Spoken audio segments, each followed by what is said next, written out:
Welcome class 12, 10th. So we are going to start history and this is the first section of it. This is called events and processes. Okay, we are here using NCERT book. So this is the first page. You can see the pictures as means so many people just they are agitating and in a revolutionary activity. And they are doing so, right? And this image from India, the same revolutionary activity, protest, I think it is shown over here, right? So the chapter number 1 means that is the rise of nationalism in Europe.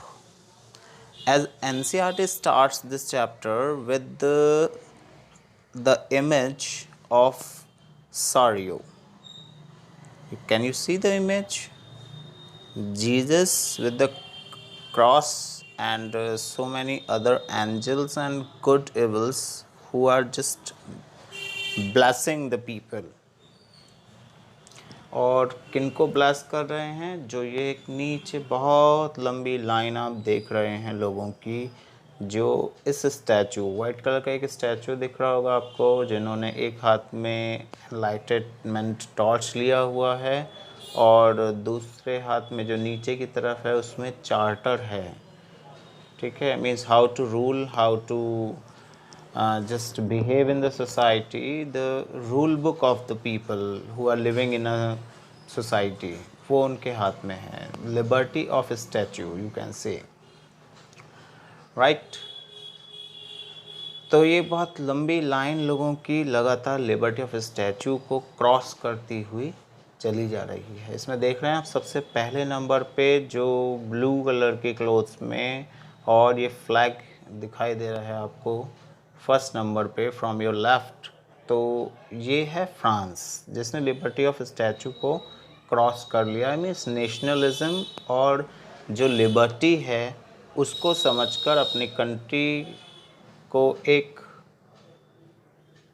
Nation की तरह से लगभग form करने के लिए वो आगे बढ़ गए हैं. उसके पीछे अमेरिका है और स्विट्ज़रलैंड भी है और उसके पीछे फिर जर्मन लोगों को भी देख सकते हैं, थोड़े से ब्लैक जो एक वो दिखाई दे रहे हैं आपको फ्लैग्स, वो जर्मन्स हैं. जर्मन्स जब ये बनाया गया था इमेज या जो पिक्चर बनाया गया था 1848 के टाइम में, तब तक जर्मन जो है वो एक नेशन या नेशन की फॉर्म के लिए बस रिवॉल्यूशन चल ही रहा था उनके यहाँ पे. ऐसा नहीं था कि वो पूरे हो गए थे, लेकिन उनके यहाँ बहुत सारी कंट्रीज़ जैसे ऑस्ट्रिया और जर्मन का बहुत सारा पार्ट, पोलैंड, रशिया का कुछ एक पार्ट था और सिसिली की 2 स्टेट्स थे. ऑटोमन एम्पायर तब तक टूट ही चुका था लगभग. तो ये स्टेट्स थे जो जर्मन बनने की कोशिश, मीन्स जर्मन को एक नेशन बनाने की कोशिश में थे, लेकिन अभी काफ़ी पीछे हैं, है ना. और यहाँ पे नीचे एक गार्बेज देख रहे हैं आप फ्लोर पे. गार्बेज जो ये दिखाई दे रहा है ये वो है जो ऑब्सोल्यूट किंग हुए हैं इस टाइम से पहले, जिन्होंने सिर्फ ऑटोक्रेसी बना के रखा. मीन्स रूल एंड ऑर्डर जो है वो या जो कमांड है, डायरेक्शन है इन सिंगल हैंड, ठीक है. एक ऐसी एरिस्टोक्रेसी बना के रखी जिसमें पब्लिक के पास राइट्स नहीं थे. किंग और जो उनकी फैमिली मेम्बर्स हैं, जो नॉबल्स हैं, उनके पास ही सबसे ज़्यादा राइट्स को रिज़र्व किया जाता था, राइट. तो ये इमेज स्टार्टिंग में देने का रीज़न यही है कि जिससे आप यूरोप में होने वाले नेशनलिज्म के जो एफ़र्ट्स हैं, उन लोगों ने जो एफ़र्ट्स किए हैं उसको डिपिक्ट करते हुए इस इमेज को नया 1848 में बनाया था फ्रेडरिक सोरियो ने, राइट. सॉरियो इस इमेज के थ्रू या अपने जो उसने डिस्क्रिप्शंस दिए हैं, ये 4 इमेजेस थी, इसमें से एक ये है जो फिगर 1 में आपको दिखाई गई थी। तो उसने डेमोक्रेटिक और सोशल रिपब्लिक्स जो दुनिया का उस टाइम में एक ड्रीम ही था, है ना, और यह उसका ही ड्रीम था उस एक पेंटर का, है ना, कितना काफ़ी ज़्यादा हद तक वो समझदार रहा होगा। वो सिर्फ पेंट ही नहीं है, एक बहुत बड़ा सोशल मैसेज वो दे रहा है, नेशनलिज्म का एक मैसेज दे रहा था, है ना। तो इसको थोड़ा एक बार जो अभी डिस्कस किया है वही यहाँ पर it is written over here, right. तो आप इसको ठीक से पढ़ सकते हैं। ओके, जर्मनी के बारे में बात हो गई। जो जर्मनी का ये पोर्शन है यहाँ पर फर्स्ट पैराग्राफ, जो सेकंड पैराग्राफ है ये उसमें, ठीक है। और इस चैप्टर में आप क्या पढ़ने वाले हैं उसका यहाँ पर बात कर लेते हैं कि this chapter will deal with many of the issues virtually by सॉरियो in figure 1 during the 19th century nationalism emerged as a force which brought about sweeping changes in the political and mental world of Europe. Europe की दुनिया के political और mental world को बदलने, उसको change करने, उसमें आने वाले चेंजेस, उसमें आने वाले चेंज जिसका नाम सबसे बड़ा नाम था वो था नेशनलिज्म, ठीक है। उसमें जो चेंजेस आने वाले थे उसको दिखाते हुए सॉरियो ने कोशिश की है कि उसने एक ऐसे लोगों की एक प्रोसेशन को दिखाया है कि वो लिबर्टी ऑफ स्टैचू को जो जो क्रॉस कर गया, उसका मतलब है वो नेशनलिज्म की तरफ आगे बढ़ गया। जो लोग अभी पीछे हैं वो अभी नेशनलाइज्ड, वो नेशनलिस्ट नहीं हुए हैं, राइट। तो हम इस चैप्टर में ये पढ़ने वाले हैं आगे कि किस तरह से पॉलिटिकल और मेंटल वर्ल्ड यूरोप में चेंज हुआ था। The end result of these changes was emerged by the nation state in the place of multinational dynastic empire of Europe, ठीक है। Multinational dynastic empire of Europe, इसको ख़त्म होने की टाइम आ गया था। The concept in the practice of modern state, in modern state का जो कॉन्सेप्ट ऑफ प्रैक्टिसेस हैं, in which a centralized power exercised sovereign control over a clearly defined territories। ये सॉरियो कह रहा है कि नेशन क्या हो, कैसा हो, which is centralised power exercise sovereign control over a clearly defined territory had been developing over a long period of time in Europe, right।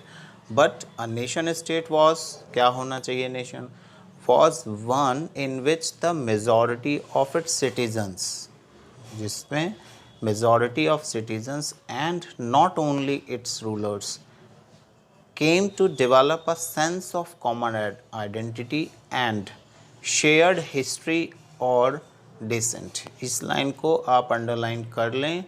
But a nation state was one in which the majority of its citizens and not only its rulers come to develop a sense of common identity and shared history or descent।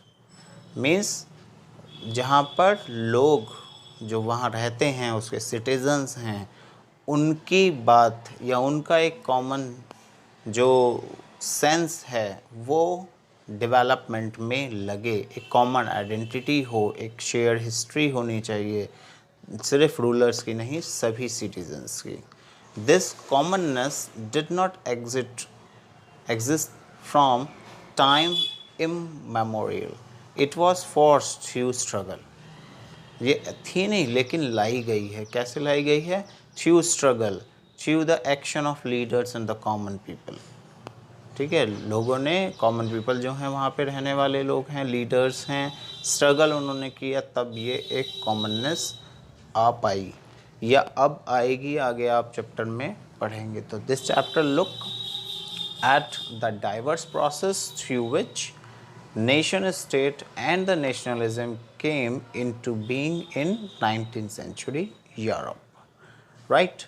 तो इस chapter में हम ये सब कुछ आगे study करने वाले हैं कि किस तरह से एक नेशन या एक जो डायनेस्टिक स्टेट होता है, एक ऑटोक्रेसी होती है या एक एम्पायर होता है जहाँ पर एरिस्टोक्रेट रूल कर रहे होते हैं, तो उनसे हटकर एक नेशन कैसे फॉर्म हो पाता है, नेशन की सही डेफिनेशन क्या होनी चाहिए, आप किस एक जगह को नेशन कहते हैं। अभी आप 2020 में जी रहे हैं और आप देख सकते हो कि आप इंडिया भारत में रहते हैं, है ना, और भारत एक नेशन किस तरह से कहा जा सकता है उसके लिए हमारे कॉन्स्टिट्यूशन ने भी डेफिनेशन दी है। आपको भी फील होता है, आप अपनी नेशनैलिटी को फील करते हैं, अपनी राष्ट्रीयता को, अपनी भारतीयता को महसूस कर पाते हैं कि हम भारतीय हैं, राइट। तो ये जो थॉट है नेशनलिज्म होने का, वो कहाँ से शुरू हुआ था, है ना, यहाँ यूरोप में कहाँ से शुरू हुआ था। इंडिया की अगर बात करिए, आप भारत की बात करिए, तो अखंड भारत बनाने में आचार्य चाणक्य ने जो स्टेट्स दिए हैं, उनकी जो नैरेटिव्स आई हैं, उन्होंने जो प्रिंसिपल्स बनाए उस टाइम पर कि क्या होना चाहिए, एक राष्ट्र क्या होता है। ऋग्वेद में सबसे पहले इस शब्द का जो ये शब्द है राष्ट्र, उसको यूज़ किया गया। तो हम तो बहुत पुराने टाइम से इस चीज़ों को देखते हुए आ रहे हैं। हमारे यहाँ पे राजा का होना कोई डेफिनेट वो नहीं था, क्योंकि सभी लोग जो है काम इस तरह से नहीं कर सकते थे, तो किसी एक को राजा होना होता था, है ना। हमारे यहाँ कंडीशन अलग थी, क्योंकि ये बुक, आपका नाम जो है बुक का इसका, वो है कॉन्टेम्पररी इंडिया और ये वर्ड, तो मतलब वर्ड में जो जो कुछ हुआ उसका असर या उसके जैसा कुछ भारत में हमारे यहाँ पर भी हुआ है कि या नहीं हुआ है, या हमारे यहाँ किस फॉर्म में हुआ, उनके यहाँ किस फॉर्म में हुआ, उन दोनों बातों को हम एक साथ लेके चलते हैं, राइट। यहाँ पर एक डेफिनेशन और है, व्हाट इज़ अ नेशन, ये एरिस्ट रैनन ने दिया था, ठीक है। तो आप इसको अच्छे से पढ़ेंगे, तो कोई इसमें प्रॉब्लम आती है तो बताइए कि हमें ये लाइन में जो है वो ठीक से नहीं समझ में आ रही है, ठीक है। उसके बाद फिर हम ये फर्स्ट नंबर पॉइंट स्टार्ट करेंगे नेक्स्ट टाइम पे, the French revolution and the idea of the nation. France में रिवॉल्यूशन और उसके आइडिया किस तरह से ट्रीट हुए। आपने फ्रेंच रिवॉल्यूशन क्लास 9th में लास्ट ईयर स्टडी किया होगा। रिवॉल्यूशन फ्रांस में क्या क्या हुआ था, वहाँ पे कौन लोग थे जिन्होंने रिवॉल्यूशन किया, या किन को हटाने के लिए किया, फिर फ्रांस किस तरह से एक नेशन बन गया, ठीक है। उन सभी के बारे में नेक्स्ट में डिस्कस करते हैं। Thank you very much.